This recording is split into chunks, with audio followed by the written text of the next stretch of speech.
made for anyone with an idea and a drive to bring it to life. Describe what you want and watch it take shape. You can plan, customize, expand in any direction. From tools built for one to platforms ready for many, from passion projects to enterprise-grade systems, everything is built in and ready to launch. It's a new world of creation where you can go as far as your imagination takes you. Can you imagine it? Let's make your dream a reality right now.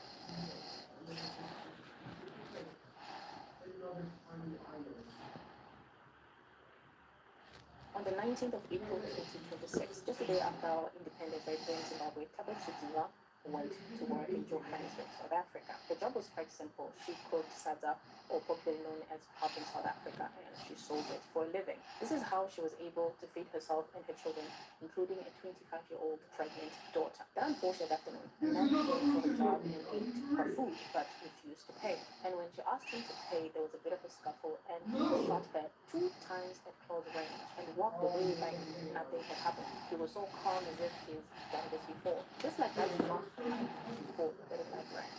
I mean, 35 rand is even less than $2, but it was enough for him to just take away her life on the street in public.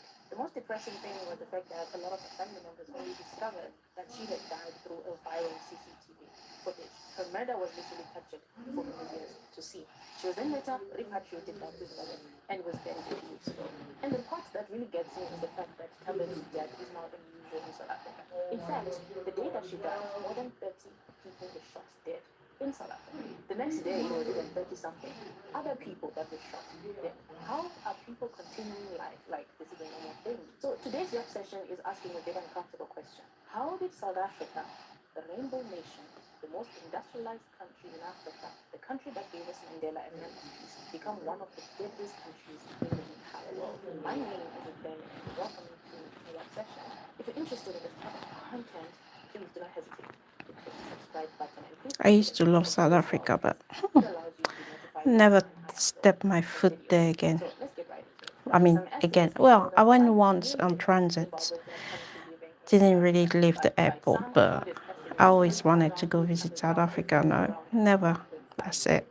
And by any standard, by any measure, Good evening, everyone. Welcome to Malaika. because majority of them are undocumented and are there illegally. And the truth is, most of them went during the hyperinflationary period Zimbabwe went through, and they were looking for employment. Because right here in Zimbabwe, you can have 2 degrees and still be a vendor or sew clothes. It's not a secret that things are really tight right here back home in Zimbabwe, and it's understandable why people decide to risk their lives and live in such a dangerous country. And it's not a secret that Zimbabweans are no longer welcome in South Africa. And it's not just Zimbabweans. This includes Mozambicans, Nigerians, Zambians, even Congolese people are no longer wanted in South Africa, including Somalians as well. So there is a new movement in South Africa that is called Dudula, or Operation Dudula, and Dudula is a Zulu word that means push out. So I believe that the intention of this movement is to push out illegal immigrants. So Operation Dudula started in Soweto in June of 2021, and it was founded by a man named Shasa Laksutani, who became famous firstly for defending a shopping mall during the July 2021 unrest. And after that, he and others looked at the country and the poverty and the unemployment, which sits over 30% officially and much higher in townships, and decided who was to blame. He decided that the people that were to blame were the illegal foreigners or illegal immigrants, and he decided that it was now time for them to go. And over the last few years, Operation Dudula has seemed to just be a movement. It is now an official political party that is led by this woman, Zandile Dabula, and it now has branches all over the country. So they've gone door to door in informal settlements asking people for documents. They have blocked Zimbabweans and other migrants from entering public hospitals. In fact, in 2025, they're trying to block undocumented children from going to public schools. And this raised a lot of eyebrows because is this really constitutional to do this? And their leader said that public schools should have only been for South Africans and not for foreigners. So the reason why I'm talking about this because there's been a fresh wave of attacks on vendors at schools in townships. They are trying to push as much illegal foreigners from South Africa as possible. They don't know about it recently as well. I've seen it on Al Jazeera, on BBC, even on CNN. My greatest fear is that xenophobic attacks could turn violent. And remember, in the year 2008, over 60 people died during xenophobia attacks in South Africa. I mentioned all this so that you understand the volatility of the political atmosphere in South Africa and how dangerous it is right now to be an illegal foreigner. Even if you're a legal foreigner, it could also be dangerous for you, especially if you cannot provide documentation to some of these people. The part that gets me the most is not the fact that there are some people in South Africa who do not want foreigners, or rather illegal foreigners around. This is quite common in almost every country. There are people that just do not like foreigners. You'll find this anti-immigrant vibe in UK, in Australia, in America, almost all over the world. There are people that just don't like foreigners. The anti-immigrant feeling is now a global story. Everyone has heard about it. To me, what makes South Africa very unique, especially here in Africa, is the fact that xenophobia is coming from a country where there are so many guns. Think about it like this. If there are two men that are arguing in the street, let's say one is a Zimbabwean and one is a South African, and both of them have only their hands, they will scuffle, they will throw in a few punches. The worst thing that could happen is one will lose the black eye, people may pull them apart, they will even go home angry, but they will go home alive. Now, think about the same fight from a very different angle. Let's say one of those men has a gun or both of those men have a gun. It's now a completely different scenario. It becomes so easy for someone to die, and that is a major difference. Just the presence of a firearm and a gun in this scenario transformed just a bad day into a literal funeral. So a scuffle is not just a scuffle anymore when there is literally a dead body. And in South Africa, guns are everywhere. They're in Texas, they're in starter shops, they're in school bags, they are tucked into pants of a security guard at a petrol station, and the businessmen at the traffic light, the gangsters, the bouncers at a club. They're in glove compartments and bedside drawers and under counters of corner cafes. South Africa, according to multiple studies, has somewhere between 2.7 million to around 5 million legally acquired firearms. Welcome to the new generation of web creation, where your vision and technology works. And then when it comes to the unlicensed, the bigger ones, it is somewhere between 2 to 4 million. So if you look at this, you see that the number of illegal firearms is almost at par with the number of unlicensed illegal firearms on the street in civilian hands in South Africa. So when Tabet had a scuffle with that man that had bought her food for 35 rand, he did not need to reach very far to enter life. His gun was on his waistband in civilian hands in South Africa, whether legally acquired or illegally acquired. So I actually did look up the numbers because I wanted to be as factual as possible for this video. I needed to know what I was talking about. In South Africa today, on average, between 75 and 80 people are murdered every single day. I want you to What? just think about this. This is almost 100 people dying from senseless murder every single day. This is a figure from the South African Police Service. 75 to 80 people per day in one single country. That is shocking. And of those murders, between 30 to 34 of those murders were from gun violence. A firearm was on the street. Alive. So roughly every single day in South Africa, 30 people are shot dead every single day. And remember, it's not everyone that is shot like that. So only 30 may die, but around 43 may survive. Some may be permanently paralyzed, may be blinded, may be permanently wounded. All these things are happening in a street today. That literally means in South Africa, every 20 minutes, someone is shot dead. Day and night, someone is being shot dead. When you're at church, someone is being shot dead. While you're watching this video, someone has been shot dead. A year that is over 27,000 murders. These are human beings that are dying every single day. In Zimbabwe, that is almost like wiping out an entire population of a small town every single year. I actually looked this up. Gun-related murders specifically rose from 31% of all murders to 44% of all murders by 2025. In other words, almost half of the people that are being murdered in South Africa are dying by a bullet. 44% is close to 50%. I don't think that people actually understand the numbers of this. The average murder rate in South Africa is around 40 to 45 per 100,000. The global murder rate is at 6 per 100,000. Think about it. So South Africa is 6 times more deadly than the global average. Even if you compare with Zimbabwe, in Zimbabwe our murder rate is at 5 to 100,000. In South Africa, 42 to 45 to 100,000. If you compare to our other neighbor, Botswana, it's at 50 per 100,000. If you compare to Mozambique, it's at 4 per 100,000. So almost each and every country is exposed to the global average. But South Africa is way above it. Even the United States of America, that is known for gun violence and for mass shootings, has another rate from 5.9 to around 6.2 murders per 100,000. So in other words, South Africa is 7 times more deadly than the United States of America. Shocking, isn't it? And the most gut-wrenching thing that I saw when I was researching this video was the fact that from April of 2024 to March of 2025, 1,100 were killed by guns in South Africa. Children, literal kids. These are people that have never done anything to anyone. Why are they in the middle of this crisis? So you might be wondering how South Africa got here.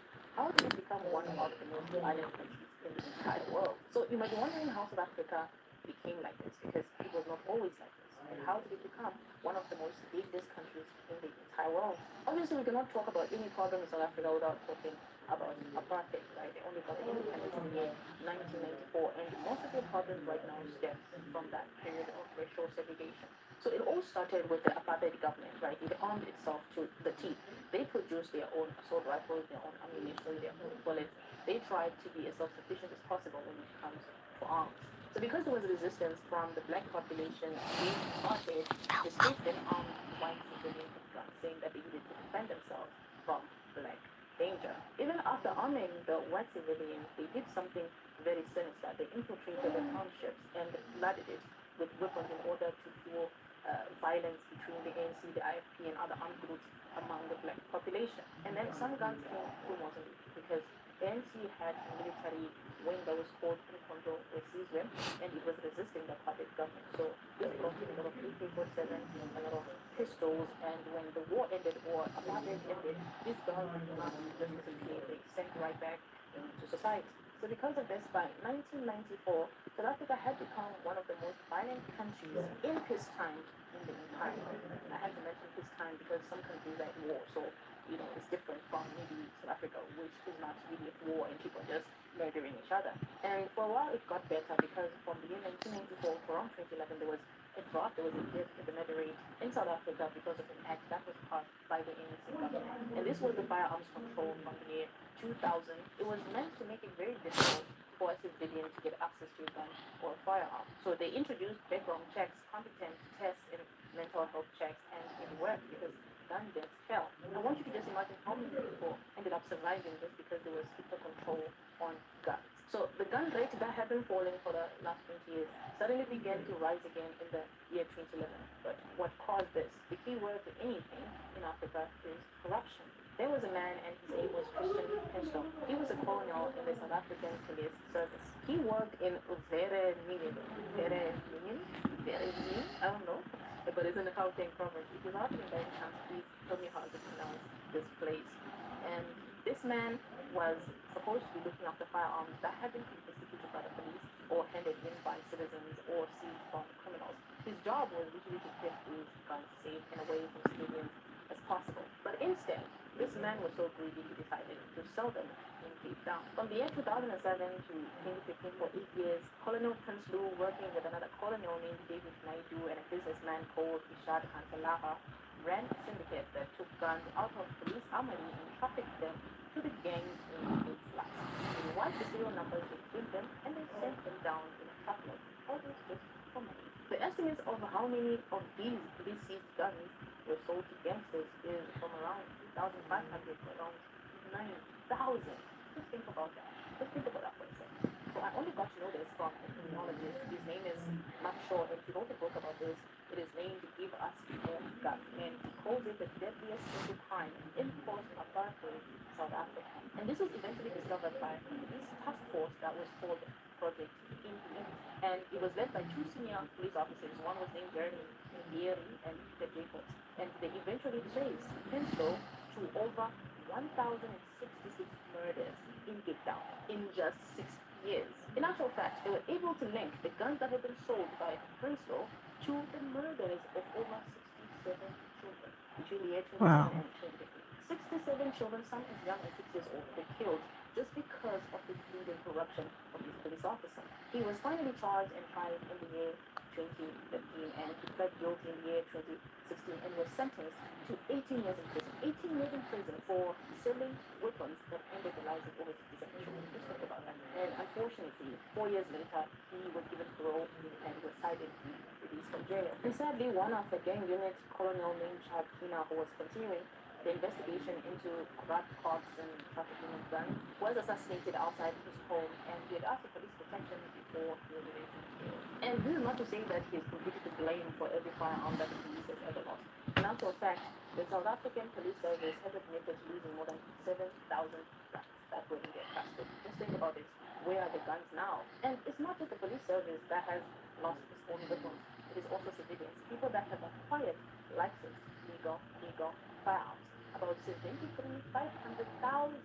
firearms in civilian hands have been reported lost or stolen. So where are they? Where have they gone? Who is using these guns? The other industry that is fueling the firearm crisis in South Africa is the assassination economy in South Africa. To be honest with you, I was not ready for the deep dive that I did when I wanted to understand this whole system. It didn't really shock me that in South Africa you can literally hire an assassin. Murder for hire is tremendously common in South Africa, and some of these people are called Ingabi.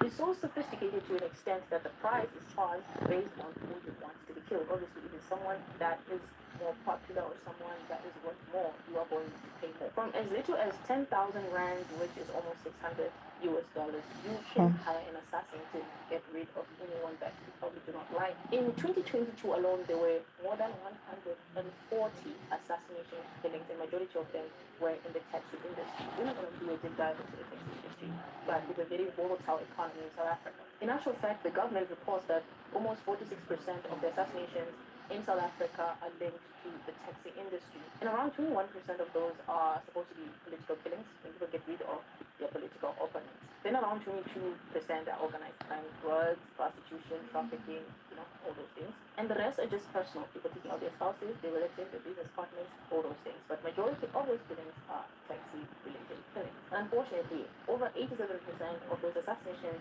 attempts are fatal, which means that a few people survive assassination in South Africa. And the deadliest province in South Africa is KwaZulu-Natal. It is actually called the fifth capital of South Africa. The research has shown that for the last 3 of the 6 years that were tracked, there were more political assassinations in KwaZulu-Natal than every other province combined. If they want to get rid of assassinations or the assassination economy in South Africa, they will have to target KwaZulu-Natal. And this is not normal, guys. I am in Zimbabwe born and raised, and I have never seen such level of violence. We have not seen such level of assassination. We have not seen people just shooting each other in the street. This is not normal in Kenya, it's not normal in Zambia, it's not normal in Mozambique, it's not normal in most parts of the world. Maybe we talk about Brazil and Mexico, yeah, but when it comes to a lot of African countries, this is not normal. The other reason why there's so much weapons on the street is because it is so cheap to get a gun in South Africa. In certain townships, you can get a pistol for less than $300. And it's even possible to rent it for one night if you want to do armed robbery and return it the next morning. Just look at how sophisticated the system is. And the other reason why there's so much guns in South Africa is the legal to illegal pipeline.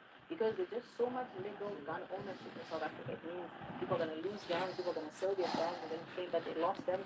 And there's just so much that could happen for those legal guns to fall into wrong people. They need to be stricter gun control. When those guns are stolen, they go straight into the black market. Sometimes can even be sold for cheaper than they originally bought. So if the gun supply in South Africa is enormous and the demand for the gun is enormous, it means the price is going to drop and every Jack and Jill is going to be able to afford a gun. So if thousands of South Africans have access to undocumented, illegal, unlicensed firearms, and then they're upset that there's a lot of foreigners in their country and they're marching against them, it means at that march or at that protest, a lot of those people actually have weapons and can use them against these foreigners. So if any of these anti-immigrant movements become more sophisticated, more organized, more coordinated, it literally means that they can end up having a military wing because they have easy access, and this could even be more deadly for foreigners. So after saying all this, does this mean that South Africa is doomed? Does it mean that South Africans just need to accept that this is the status quo? Does it mean that this is how South Africa is going to be forever? I don't think so. I think that there's a lot that can be done. First thing is we acknowledge and understand that gun control works because It has worked in multiple other countries, and it has also worked in South Africa when they passed the law in the year 2000. It meant that they literally fell. So if the law already exists, they just need to enforce it. They need to audit state armories. They need to track down every single police officer firearm. They need to start holding cops more accountable for losing their firearms. The second thing is they need to put very strict penalties for civilians that lose their guns. Civilians that lose their guns need to face very high penalties. This would make civilians more careful with where they put their guns. They would have to put a lot of security around their own weapons. But three, I think that they need to make sure that it is so difficult for a civilian to have access to a firearm or a gun. If civilians have easy access to guns, some of them don't have proper mental health checks. Some of them are not very, careful with their guns. So some of those guns that are going to be lost are going to still be feeding the black market. But above all, I think that the biggest thing that the South African government can do is deal with the inequality in South Africa. Because at the end of the day, most of these people that are using guns to rob people, that are in gangs, all these people that are criminals, this is only happening because South Africa is one of the most unequal countries in the entire world. I mean, in South Africa, I think 10% of the population owns 80% of the world, and majority of them are white. So as long as that is true, a lot of these poor, angry, black young men are going to be a conducive environment for gang recruitment. So even if they decide to confiscate every single gun in South Africa, as long as majority of the young black men in the townships are disenfranchised, literally means that it is not going to stop the level But of crime in that's South never Africa. gonna So I don't really happen. believe that South Africans are inherently Those violent 10% people, will never but I let go believe of that the the easy wealth. access to weapons has influenced people to make very bad decisions. I don't believe that South Africa is inherently a criminal country or a violent country or a deadly country, but I think that history has shaped South Africa in a very forgiving way, especially the black population. And I also think that if most of these criminals or these young men had not had access or easy access to guns, they would have never become criminals. It's easy to be confident when you have a weapon. A lot of these people are cowards. If they did not have access to guns, they would not be committing all these crimes. Guns gave people a false sense of superiority, a false sense of bravery. Most of these people would never dare fight a grown man. They only do these things because they have easy access to a weapon that they know can take someone's life. I'm completely convinced that if they're able to reduce the undocumented, unlicensed, illegal firearms in civilian hands in South Africa, it would reduce the violence, it will reduce the crime, and it will reduce the murders. Thank you so much for watching my video. See you in the next one.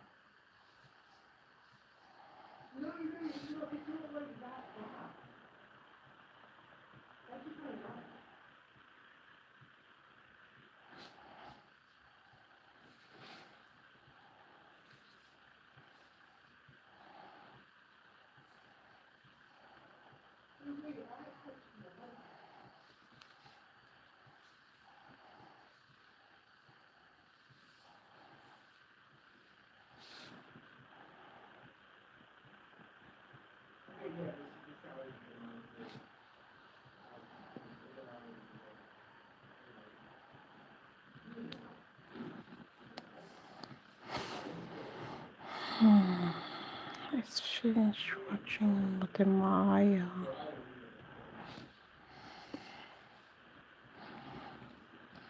You didn't like it when I was bigger, and you don't like how I got smaller. You told me to eat less, work out more, try harder. That's kind of like shedding tears. I'm like, no, this is, I need to get a therapist to make sure like I forget this experience. I enter the bank and he said, what's happening? What's going on? Where are your passport? And my passport is already at my hotel.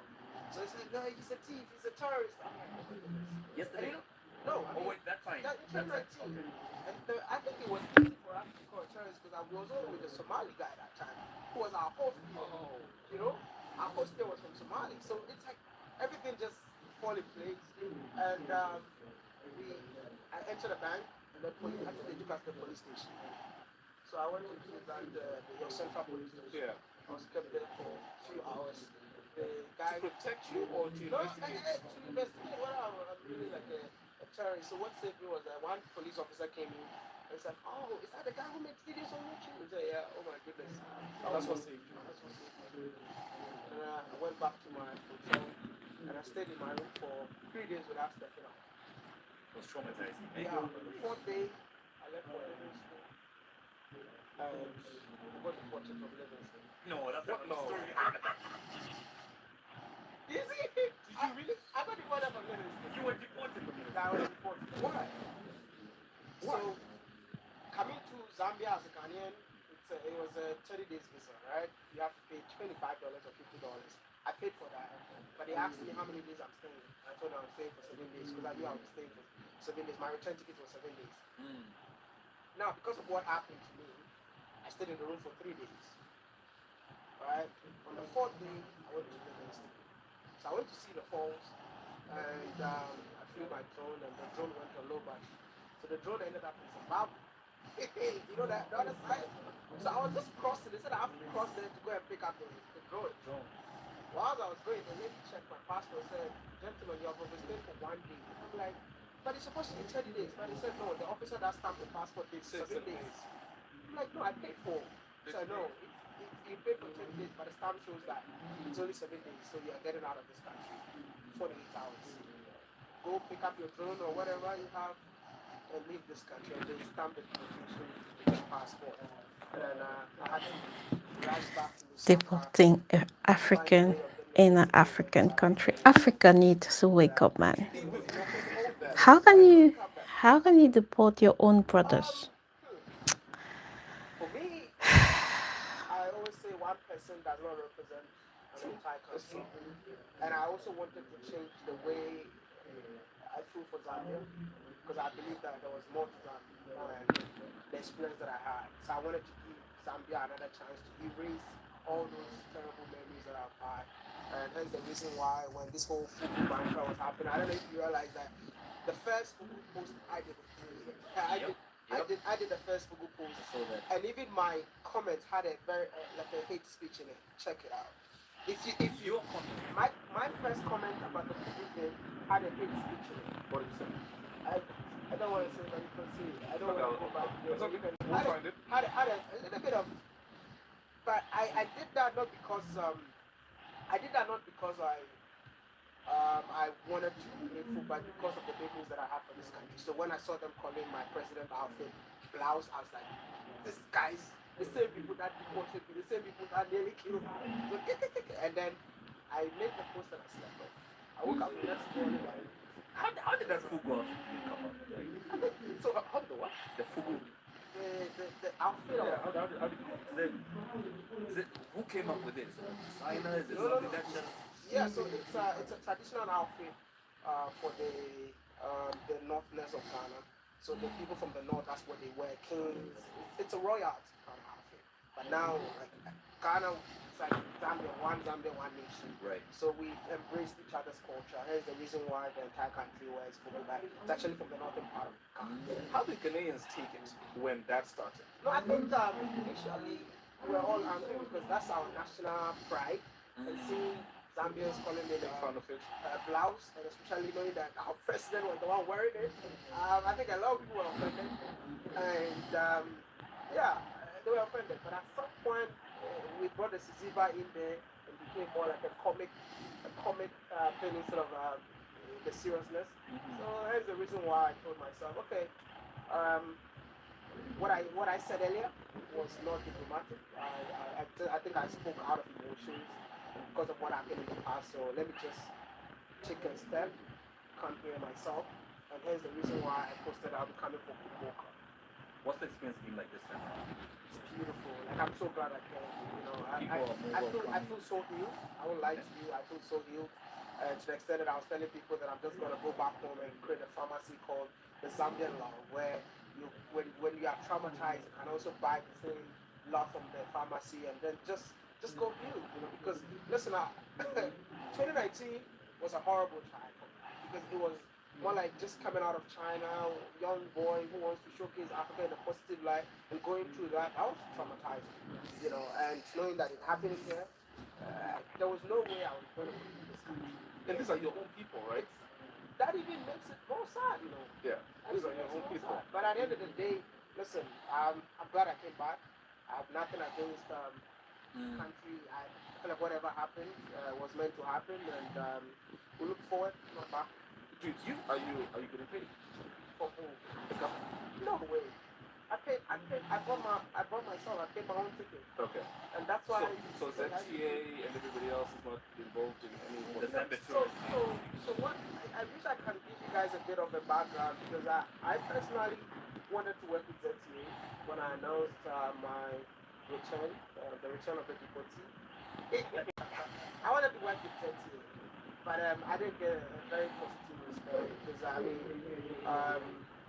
we have to be intentional when it comes to tourism. We have to be intentional supporting African dreams instead of supporting success. So I was asking ZTA, is it possible for you to, organize a ticket for myself and my team to come in? But they told me they don't do stuff like that. So you're not working with them. Yeah, but when I came in, I still had to forgive them. I came by myself, by the way. So when I came in, I went to see them. I'm here. I asked you for a ticket, but you didn't give me, but it's okay. I'm here. Had a meeting with them and I left for Kumboka. And what happened was that our car broke down in Mungu. Our car broke down in Mungu, which actually took my trip backwards again. Right. So when I got to Livingston, I got my own car, just put to Livingston, and after Livingston, I reached out to them that, hey, I think we need to try and figure it out and work together. That's the reason I say start from Livingston. What's it called? Livingston? I work with them. So you've been working with them since Livingston? Since from only Livingston. Okay, cool. But when I came back from Sabonga, I think I reached out to the honorable minister online. Rodney? Yeah, Rodney.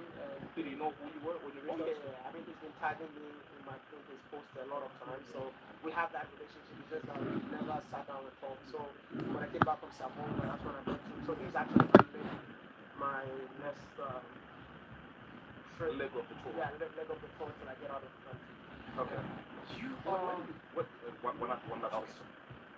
Why do you, I know the answer to this, but I want you to say it.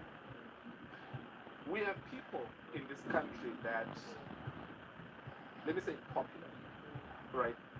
I'm very careful to use the word popular in the influential based on the definition that we've said. So we've got people like Yo Maps, etc.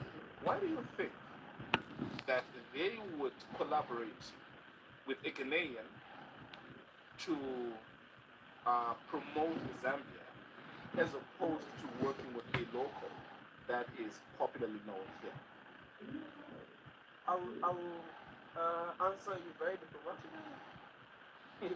Tourism is more like getting people from different places to come experience your country. We have domestic tourism, which we have to be intentional promoting domestic tourism. I don't think that's a deal break me, so let's not just take it No, that of course. way. Yeah, but I believe that also you have to be tourism enthusiasts. There are people that even though you're an artist, but you're an artist, but you're not. Attention. Sorry, go ahead. Yeah, you can be an artist, but not tourism enthusiast. Yeah. Right. That is another way of promoting tourism. Your audience has to be people that are interested in traveling. Like the audience, the communities that are built is strictly tourism. Right. So even if your maps is bigger than me, when it comes to the tourism sector, people follow you for people that. follow you for that. Or it's how you've branded yourself. You've branded yourself. So Yeah. that is even like if you want to work with creators, make sure the creator that you're working with aligns with whatever you're doing. You can't just bring somebody because the person is famous, but then you want to. You're missing the influence that they have. It's not like techno. Yeah. Techno want to promote something. I don't think techno should be giving their product to somebody who is an iPhone. That's true. If I use techno,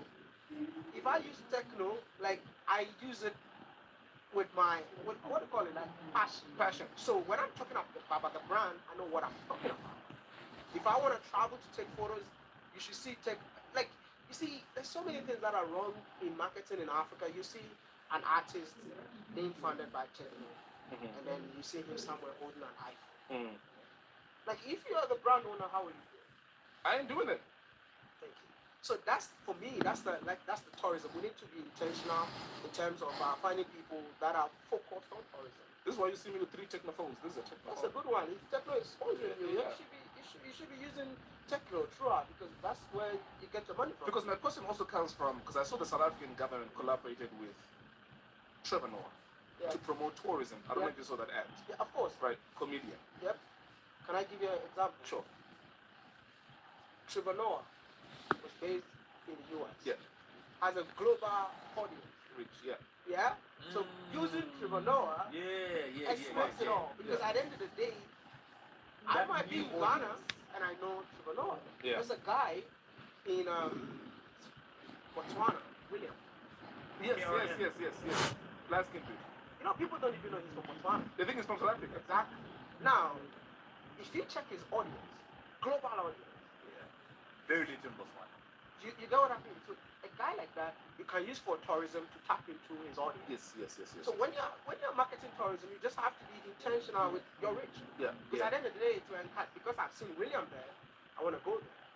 But at the end of the day, if you can focus your attention on people that are strictly into tourism, that has more impact than just using famous people. Yeah. So basically, you're advising people like the Minister of Tourism to invest in. It'd be wise for him to invest in guys like you who are rich, to bring people from their countries. I always say it's not even about me, right? You have to be intentional promoting local tourism, local influencers that are into. No. My point is to give an example of a guy like Trevor Noah, who's got influence in America now. Yeah. So I'm saying you would advise a man like Rodney Skumba to spend some money outside this country, 100%. bringing in people like Trevor Noah, you, 100%. William Kera, and pay guys like that to bring in 100%. You know what I mean? You see what Rwanda is doing? I was supposed to say the same thing. This is Rwanda what and Ghana. See what Rwanda is doing? Yeah. Like, one of the best marketing that Ghana did recently, Speed was in Ghana, right? Then I reached out to the Ghana government, hey, do you mind us giving Speed a passport? That was you. That was me. You can check it out. That was me. Then I called the minister. Like, yo. And the minister is like, if you say so, I'll do it. I will do it. This guy's influence. I woke up the next morning. He's been given a passport. Speed has been given a passport. Now, the country were like, why would he give that? You know, he's not a, but the guy's mother, he has something to do with Ghana. Yeah. So he qualifies to be to hold a Ghana passport. As soon as Ghana gave Speed the passport, the guy has never stopped talking about Ghana. Has never stopped. Everywhere he finds himself, I'm half Ghanaian, half American. I use two passports. That's Now marketing. that level of marketing That's is marketing. priceless. You know, but And it didn't cost you much. $0. Well, not zero. The passport costs something. $0, bro.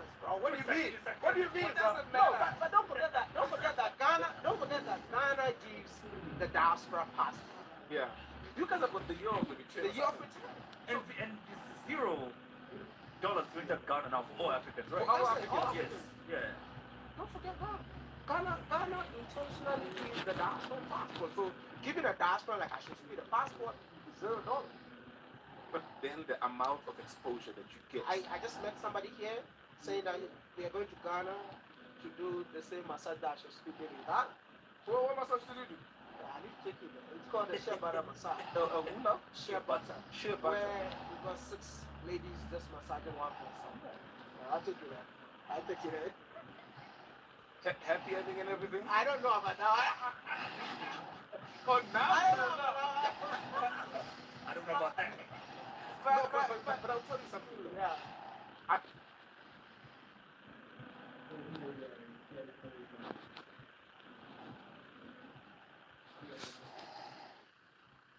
I marvel at what Ghana is doing in terms of bringing people in. First time that I ever went to Ghana was the last year that we ever hosted Afro Nation because they were being sued for using Afrochella. They were being sued by Coachella for using that name. So that year that they hosted it in December, my man, let me tell you something. Happy endings. I was in Accra and I went to the strip club actually. Happy endings. You could literally count out of 10 people that you meet, 3 or 4 were Ghanaians. So there's mostly That's how many foreigners were there in December. Tell us more about Let me give a shout out to the Afrochella team. Yeah. They're the same team that brought Speed to the whole Say word. African tour organized by Ghanaians. I know like they've always wanted to be low key, but yeah, they are the same guys that ran actual speed trip across the continent. That's incredible. Yeah, yeah. Shout out to you all.